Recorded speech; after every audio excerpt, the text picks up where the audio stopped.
जो जो सदा सर्वदा भगवान के शरणागति में ही रहते हैं, इसीलिए उन भक्तों के अंतिम जब मृत्यु के समय में यमराज के दूत नहीं आएंगे लेने के लिए, भगवान श्री हरि के जो पार्षद आना है उनके लिए सत्कर्म अति आवश्यकता है। इस प्रकार भगवान श्री हरि की परम पावन कथा इसे बोलो। विश्व पितामह परम धाम गमन कर चुके हैं और जैसे ही धृतराष्ट्र आदि भी वहीं रहते हैं, घूमकर जब दोबारा वह विदुर जी महाराज जी आए, धृतराष्ट्र आदि को पांडव आदि को सम्मान करते हैं कर विदुर जी महाराज जी कहने लगे, भ्राता तुम्हारे पुत्र ने और आपने जो पाप किया था और वही पाप इन्हें सताया, आज उनके घर बैठकर अन्न खा रहे हो, आपको तप करने के लिए जंगल की ओर जाना चाहिए। विदुर जी महाराज गांधारी और धृतराष्ट्र को लेकर जंगल की ओर गए। भगवान श्री हरि भी अपनी लीला पूर्ण करके अपने नगर की ओर प्रस्थान कर रहे हैं और छोड़ने के लिए अर्जुन जी महाराज अर्जुन भी साथ में गए। भगवान को छोड़ने के लिए अर्जुन कहने लगे, साथ चलूंगा, लौट कर नहीं आए। कई महीने बीत गए, 6-7 महीने हो गए, अर्जुन क्यों नहीं आए, विचार करने लगे। जब तक भगवान की कृपा थी, भगवान का आशीर्वाद था, अर्जुन गांडीवधारी जो चाहे सो करता था, और अब जब भगवान ने जब छोड़ कर आए तो रास्ते में भीड़ से युद्ध हुआ और वही निस्तेज होकर अपने राज्य में आने के लिए विलाप करते करते कई महीने आए। अब इस तरह जब पांडवों ने देखा बहुत दिन हो गए यहाँ रहते रहते, कब तक यही धराधाम में रहे, लोग लालच और राज्य के मोह माया में ये मानव शरीर मिला है। भगवान की कार्य सिद्धि के लिए हमें भी भगवान धाम की ओर जाना चाहिए। अब परीक्षित जी महाराज जी थोड़े बड़े हो गए और उन्हें पांडवों ने विचार किया, बुद्धिमान भी हो गए, उन्हें राज का सौंप कर सभी पांडव आदि अपने राज्य परित्याग करके अपने बच्चों को वहां राज्य सौंप कर चले। कहाँ?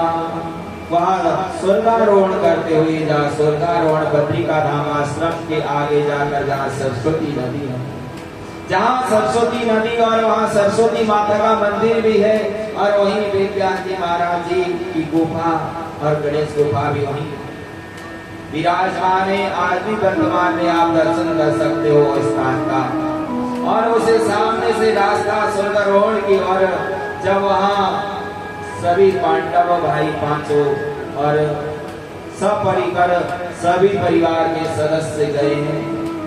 और देखो अब परीक्षित जी महाराज जी को राज्य मिला है, कितना श्रेष्ठ राज्य। परीक्षित महाराज जी अपने राज्य में भ्रमण करने लगे, देखने लगे मेरे राज्य में सेना और जो जनता, गो माता, साधु संत की क्या व्यवस्था है। चारों तरफ भ्रमण करते जब एक जगह पहुंच गए, कहीं तो बहुत आनंद है, जगह जगह जय जयकार की वह आनंदमय परिस्थिति बन रही है। पर एक जगह जब उन्होंने देखा तो गो माता रो रही है और एक जो बछड़ा है वो अभी उसके 3 पैर कटने की पैर पे खड़ा हुआ रोता बिलखता हुआ। दोनों गो माता और धर्म स्वरूप धर्म दो वृक्ष दोनों ही आपस में बातचीत कर रहे हैं। जब ये दृश्य को परीक्षित जी महाराज जी ने देखा, मेरे प्रभु श्री हरि ने जिस धराधाम में गो माता की रक्षा के लिए गोपाल बनकर जंगल जंगल गो माता को चराया, कांटों पर चले और उनके राज्य में गो माता का अपमान होना और ऐसे गो माता के नेत्राश्रु से नेत्राश्रु की धारा बहना मेरा जीवन व्याज रहे। मन में विचार किए, तुरंत उस के सामने वही उनके सामने एक काला कलौटा जो कलीग स्वरूप हो वही जो प्राणी खड़ा है और गो माता को उनको मारने के लिए तैयार है। परीक्षित महाराज जी ने तुरंत उसे मारने के लिए तैयार हो गए, बाण चलाने के लिए, पर वह त्राईमाम करते शरणागति आया। कली राजा का धर्म है, यदि किसी ने गलती भी किया हो यदि वह शरणागति आता है और आपसे क्षमा याचना करता है, नहीं आज के बाद गलती नहीं करूंगा, मुझे क्षमा याचना प्रदान करो, तो क्षमा करना ही पड़ता है। परी जी महाराज जी ने कहा ठीक है, आज के बाद ऐसा अनर्थ कभी भी नहीं करोगे। कहने लगा नहीं, कभी भी नहीं करूंगा। मेरे राज्य में, मेरे विश्व ब्रह्मांड में जहाँ भी अधर्म होगा वहाँ तुम्हारा विनाश होगा, मान जाओ बात। तो तुरंत परीक्षित जी महाराज जी कहने लगे तुम क्या चाहते हो? कहने लगा कि मैं तो कि अनेक जगह तक चाहता हूँ। परीक्षित महाराज जी कहने लगे नहीं, तुम्हारे अच्छे जगह रहने का शुभ संकेत नहीं है, तो जो दुष्ट है उसे दुष्ट ही स्थान प्रदान करना चाहिए। द्योतम गानम स्त्रीणम सोनाम यत्र धर्मा चतुर्विधम। हे कली को महारो, जहाँ दूर दूर कीड़ा खेला जाता है, जहाँ वह शराबी अराबी रहते हैं, जहाँ अनेक प्रकार के पाप कर्म ही तुम्हारा स्थान है, वो माता साधु संत आदि के पास और धर्म में बाधा डाला तुम्हारा कोई कार्य नहीं है। परीक्षित जी महाराज जी ने जब कहा वो चार बातें बोलने मान लिया, पर वह कहने लगा प्रभु आपने तो हमें छांट कर बिल्कुल गलत जगह ही दिया है। मेरे घर में अतिथि आए या कोई आए, कुछ एक अच्छी जगह पे भी स्थान दो। परीक्षित जी महाराज जी रीझे हुए थे, कहने लगे इतने सारे गलती चीज ने मान लिया तो एक जगह अच्छा भी देना चाहिए। तो कहने लगा क्या चाहते हो? कहने लगा एक हमें सोने में भी अपना स्थान दो प्रभु। तो परीक्षित जी महाराज जी ने कह दिया ठीक है कोई बात नहीं। तो वहाँ सोने में कली का निवास हो गया। और एक दिन की बात है, ऋषि मुनियों परीक्षित जी महाराज जब वहाँ सोने में ही जब कली का निवास होता है तो सोना धारण करने से केवल वह बुद्धि भी खराब हो जाती है। इसीलिए कोई भी चीज जब भगवान श्री हरि को सबसे पहले अर्पित करो, भगवान को चढ़ाओ, हे प्रभु ये सोना हमारा नहीं आपका है और आपने ही दिया है और आप मालिक हैं और हम आपके मुनीम हैं या आपकी नौकर है, ऐसी भावना होगी तो वह शुभ रहेगा। यदि वह हम सोचेंगे कि सारे चीज के मालिक हम ही हैं और हम जो चाहिए सो ही कर सकते हैं, जो हमने किया है सब ठीक है, ऐसी भावना आएगी तो अशुभ अवश्य में हो जाएगा। परीक्षित महाराज जी अपने राज्य में गए और उसके बाद एक दिन की बात है ऋषि मुनियों, वह पुनः एक दिन जंगल में जब मृग क्रीड़ा आदि के लिए गए तो उनके परिवार भगवान श्री हरि कहना ने भक्त द्वारा जरासंध द्वारा युद्ध में जीतकर सोने का मुकुट लेकर रखे थे और आज परीक्षित ने वही मुकुट अपने सिर में धारण करके जंगल में गए तो उन्हें बहुत भूख प्यास लगने लगी। वहां बिलाप करते करते इधर उधर चारों तरफ घूमने लगे, कहीं भी न जल मिला न कहीं भोजन मिला।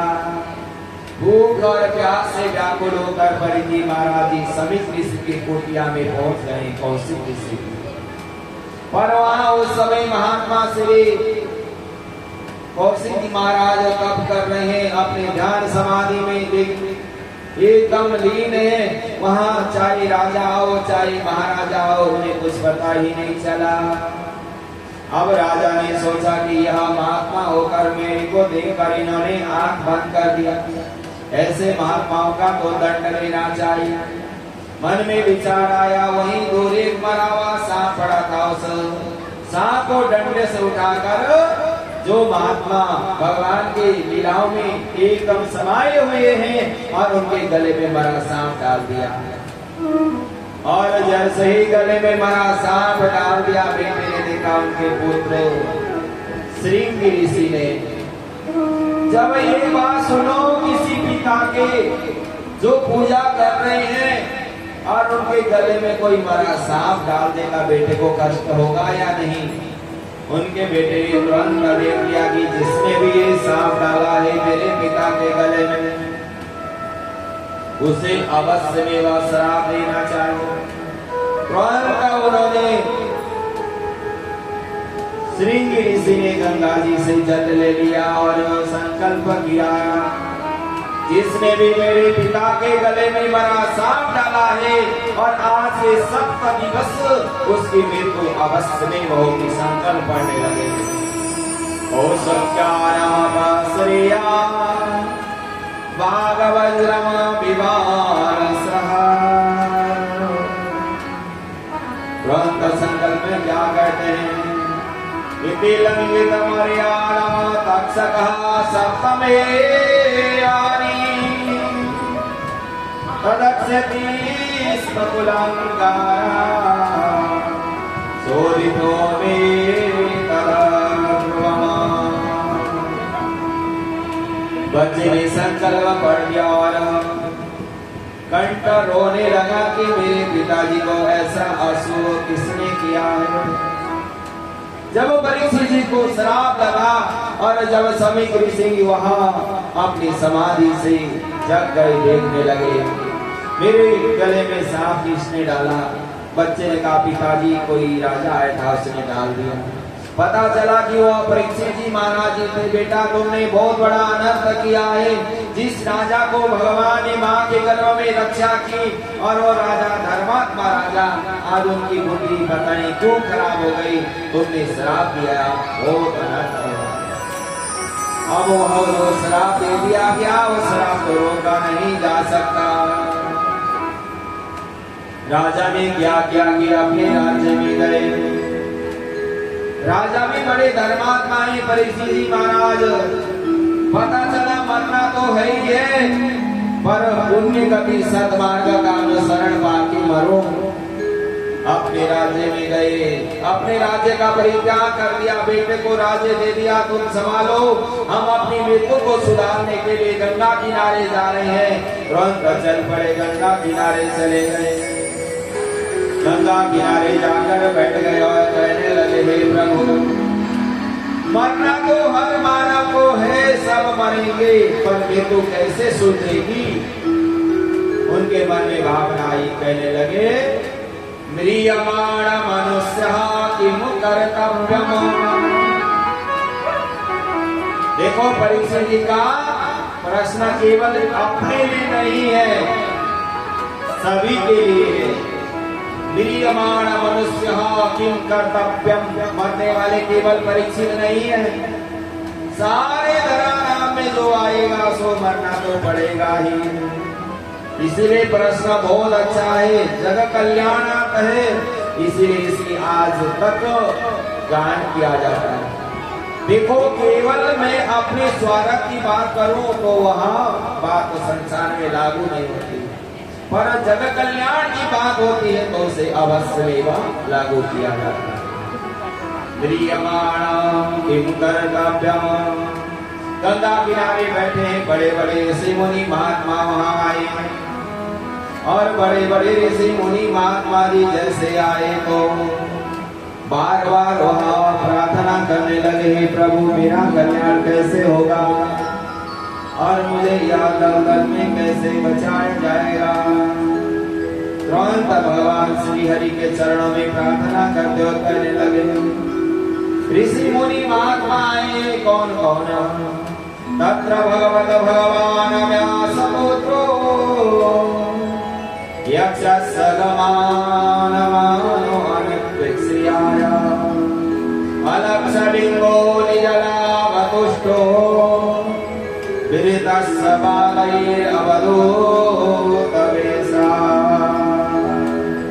जब पता चला कि परीक्षित जी गंगा किनारे आए, उनकी मृत्यु होने वाली है, सभी ऋषि मुनि भागे भागे आए।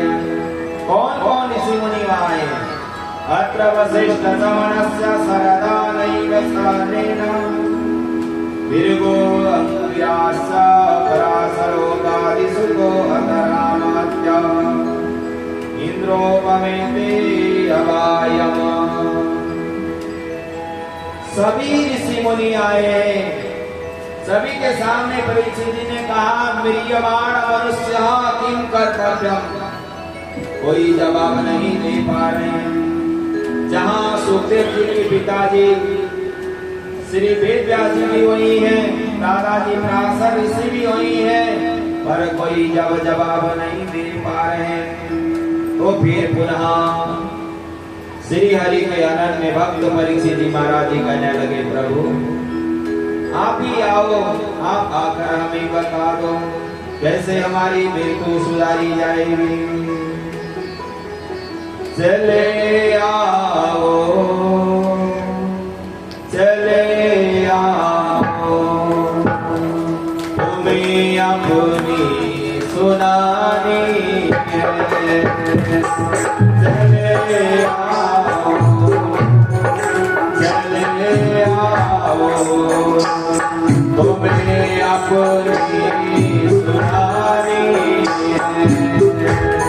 चले आओ, चले आओ, तुम्हें अपनी सुनानी है। ये मेरी आपकी है, ये मेरी कहानी है। ये मेरी आपकी है, ये मेरी कहानी है। ये मेरी आपकी है, ये मेरी कहानी है। ये मेरी आपकी है, ये मेरी कहानी है।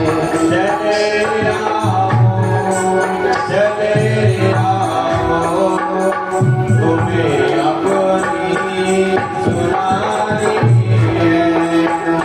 चले आओ, चले आओ, तुम्हें अपनी सुनानी है।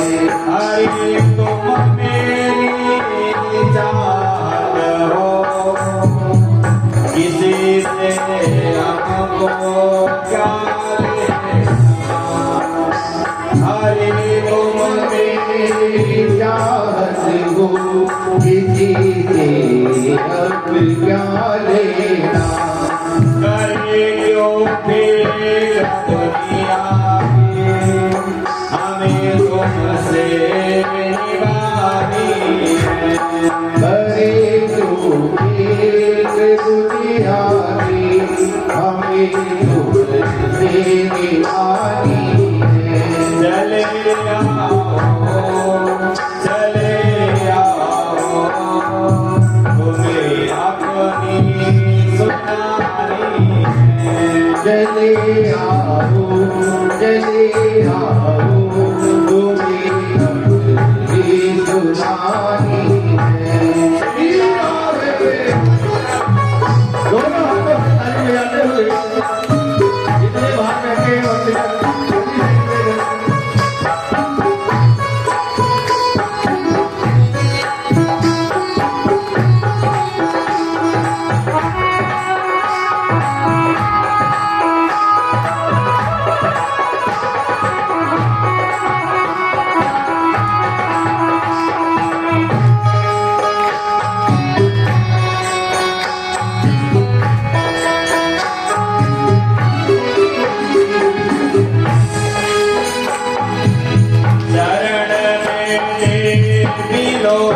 हमको कि चरणों में रहने दो। चरणों में रहने दो, चरणों में रहने दो।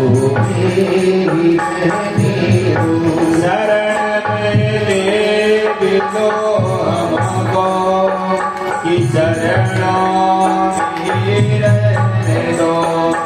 शरण में लो हमको, कि चरणों में रहने दो। लगन तुमसे लगाई है, तुम्हें बिगड़ी बनानी है। लगन तुमसे लगाई है, तुम्हें बिगड़ी बनानी है। लगन तुमसे लगाई है, तुम्हें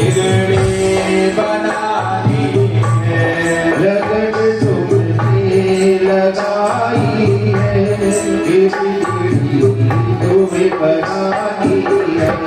चले आओ तुम्हें अपनी सुनानी है। चले आओ तुम्हें अपनी सुनानी है।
श्री सुखदेव जी महाराज जी आए, कैसे लग रहे हैं?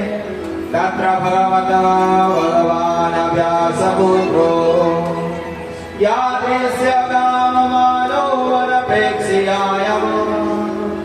अलक्षलिङ्गो निजलावतुष्टो विरितस्य बालैर्ववधूतवेषा। जब वहाँ सुखदेव जी महाराज जी प्रकट होकर आए, तुरंत सभी ऋषि मुनि खड़े हो गए और जिनके पिताजी और दादाजी जहाँ बैठे हो उनके लिए आसन के लिए रास्ता साफ कर रहे हैं। और अनेक ऋषि मुनि ने जब वहाँ कर तुरंत व्यासपीठ पर जब विराजमान हो गए सुखदेव जी महाराज, सभी ने खड़े होकर प्रणाम किया, सभी ने दंडवत किया है। और परीक्षित जी महाराज ने तुरंत प्रश्न किया है, प्रभु प्रियमाण मनुष्यम किम कर्तव्यम? हे गुरुदेव, इसकी मृत्यु निकट से क्या करना चाहिए? सुखदेव जी महाराज जी कहते हैं कि बैठने की देरी नहीं, अभी अभी मैं यहाँ पहुंचाई हूँ और तुमने इतने सारे प्रश्न कर दिए।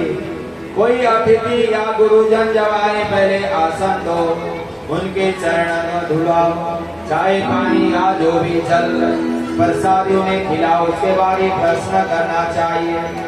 पर परीक्षित जी महाराज इतने घबराए हुए हैं कि मेरी मृत्यु बहुत जल्दी आने वाली है, इसीलिए मेरी अमान मनुष्य किम कर्तव्य वाली कहते हैं। तो कहने लगे श्री सुखदेव जी महाराज को बहुत छोटी सी बात है, चिंता न करो, सारी समस्या का हम आपको समाधान करते जाएंगे। एषां संस्मरणात् पुंसां सत्ते शुद्धं वै गृहा किं पुनर्दर्शनं पादशोषणादिभिः अतः प्रेक्षते संसिद्धं योगिनं परमगुरुः पुरुषस्य यत्कालेन क्रियमाणस्य सर्वदा। परीक्षित जी महाराज जी कहते हैं बड़े बड़े ज्ञानी तपस्वी धर्मात्मा ज्यादा देर रुकते नहीं है, इसीलिए मैंने मेरे सारे प्रश्न एक साथ कर दिए। कहीं मेरे बिना प्रश्न के उत्तर दे चले गए तो मेरे को अधोगति न हो जाए, सदगति प्राप्त न हो, इसीलिए बार बार प्रश्न किया है। तो सुखदेव जी महाराज जी गदगद हो गए, कहने लगे परीक्षित तुम्हारा प्रश्न बहुत अच्छा है, इसीलिए ध्यान पूर्वक सुनो। बलियान से मे प्रश्न किरीट लोकहितो निर्भव आत्मा विसम्मतं पुंसां श्रोत्रादीया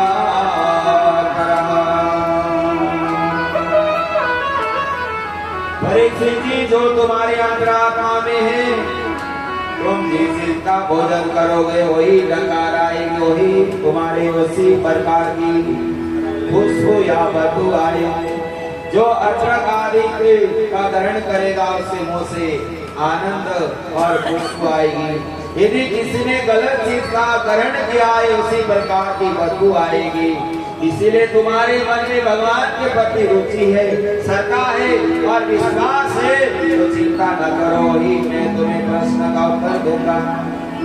ये जीव रात दिन कमाने में, सोने में, खाने में समय अपना व्यतीत करते हैं, परिवार के लिए जोड़ते जोड़ते, फिर भी तुमने प्रश्न किया है जिसकी मृत्यु निकट आई है उसे क्या करना चाहिए। प्राणियों को बहुत अच्छा प्रश्न है। हिरियेन नित्येन नवं च व्यायनं च वामयम् दीवाचार्तिरादन कुटुम्बभरणेन एव च।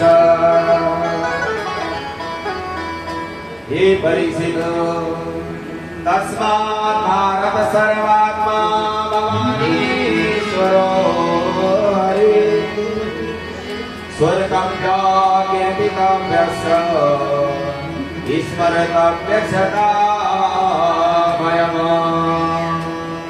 हे परीक्षित जिसकी मृत्यु निकट आई है उसे क्या करना है?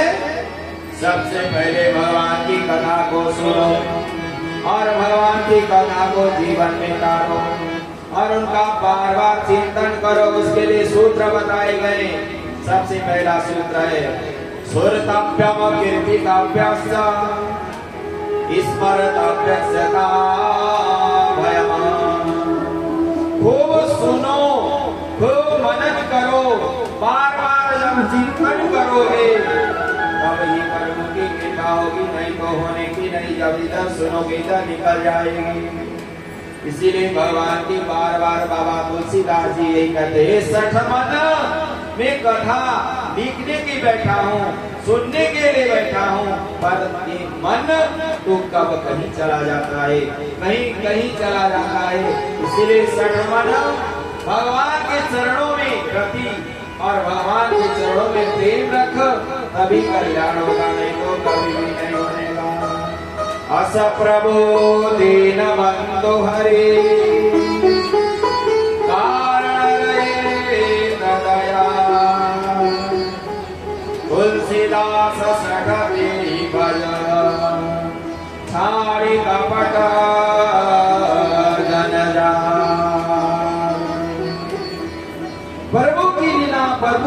दरिद्र बड़े बड़े पापियों को उतारने वाली है। इसीलिए कहा गया पाई न के गति पतिता पावन राम भज सुन सठ मना। हे मन जो दयालु है, बड़े करुणामय है, और उन प्रभु को जब तक नहीं ध्याएगा कैसे तुम्हारा कल्याण होगा। परीक्षित, संसार में दो आनंद है, एक विषय आनंद, एक ब्रह्मानंद। विषय आनंद में दलदल में फंसकर भी नरक की ओर जाना पड़ता है। ब्रह्मानंद में परमात्मा को प्राप्त करते हुए जीव संसार में रहेगा और भगवान धाम की ओर प्राप्त करेगा। इसीलिए चिंता न करो। खड़गांग नाम के राजा को कुछ क्षण का समय मिला था, उनका उद्धार हो गया था, उन्होंने भगवत भक्ति प्राप्त की थी। तुम्हारे पास तो 7 दिन है और 7 रात है, इतने में भी तुम सत्कर्म करोगे, अवश्य में वह भगवत धाम की प्राप्ति हो जाएगी। मोरकादम सरसिर जगतवाना वयम हरि तवाप्यम पौरभ्यम सत्ताम जीवितावधि।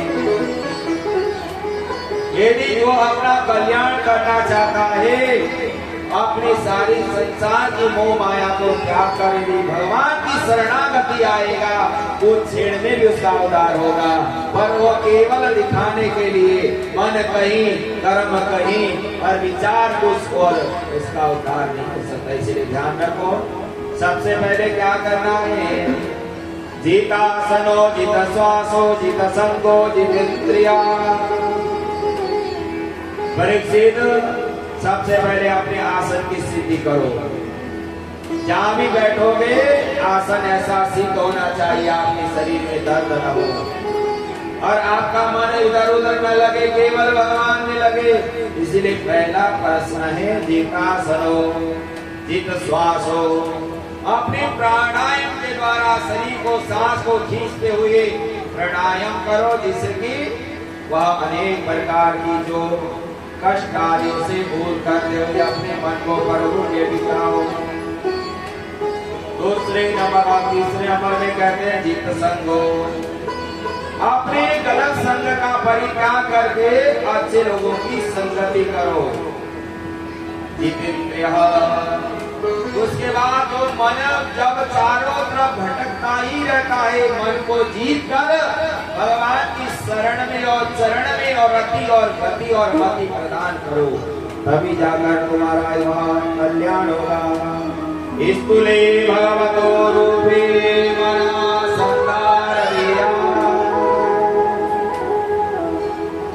जो भगवान के अनेक रूप है, कुछ स्थूल है, कुछ साधारण है, अनेक अनेक रूप है। यदि आपने भगवान की छवि को निहारी और भगवान का ध्यान लगाया, कहीं भी बैठो ही समाधि लग जाएगी।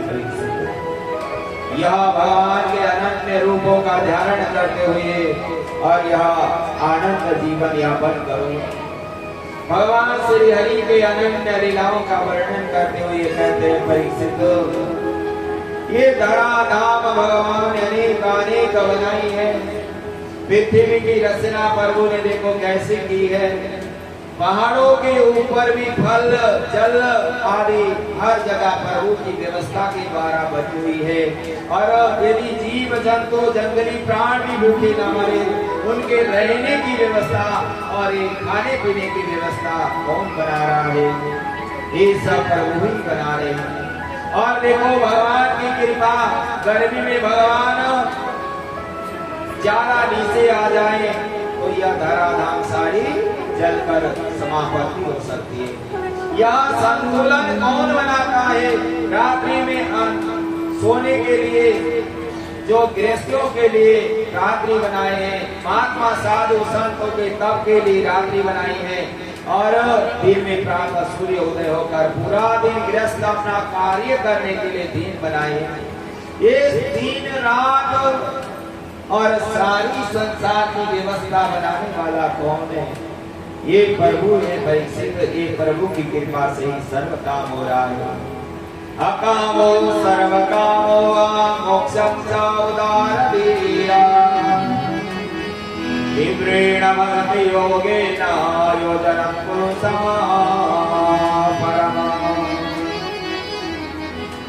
सारी व्यवस्था भगवान की है, कोई भी भगवान की व्यवस्था में छेड़खानी नहीं कर सकता।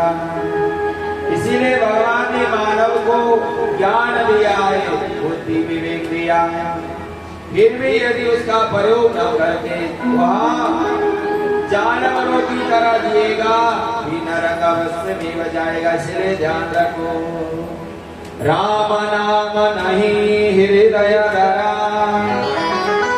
जैसे पशुआ वैसे हरा। पशुआ आवे पशुआ जावे, पशुआ रहे पशुआ खाए। नर पशुआ उदम करे खाए, पशुआ जंगल सर आवे। राम नाम नाम जाना नहीं माई, जन्म गया पशुआ की नाई। राम नाम से नहीं प्रीति, यही सब पशुआ की।